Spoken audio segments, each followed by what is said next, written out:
భద్రాద్రి కొత్తగూడెం జిల్లా దమ్మపేట మండలంలో కాకతీయుల కాలం నాటి పురాతన దేవాలయాలను ఎమ్మెల్యే జారే ఆదినారాయణ సందర్శించారు. చారిత్రక ఆలయాల అభివృద్ధిపై చూపిన ఆసక్తి అభినందనీయమైందని, దమ్మపేట మండలంలోని గురువాయిగూడెం సమీపంలో ఉన్న శ్రీ శంకరగిరి దుర్గేశ్వరి స్వామి మరియు కనకదుర్గమ్మ దేవాలయాలను పరిశీలిస్తూ ఆలయ కమిటీ పెద్దలతో కలిసి వాటి విశిష్టతను గుర్తించడం, పురాతన సంస్కృతులను వివరంగా తెలుసుకోవడం మంచి పరిణామం. ఈ సందర్భంగా ఆలయ చరిత్రను ప్రభుత్వం దృష్టికి తీసుకెళ్లి వాటిని పునరుద్ధరించి పూర్వ వైభవాన్ని తీసుకొచ్చేందుకు కృషి చేస్తామని ఆయన ఇచ్చిన హామీ ఆలయ అభిమానులకు మంచి వార్త.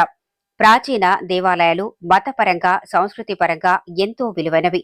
వాటి పరిరక్షణ, అభివృద్ధి కోసం ప్రభుత్వ సహకారం అందించడం సముచితం. ఇలాంటి చారిత్రక ప్రదేశాల పరిరక్షణకు మరిన్ని చర్యలు తీసుకోవాలని ప్రజలు ఆశిస్తున్నారు. ఆలయ అభివృద్ధికి ఎమ్మెల్యే కృషి త్వరలో ఫలిస్తుందని ప్రజల నమ్మకం.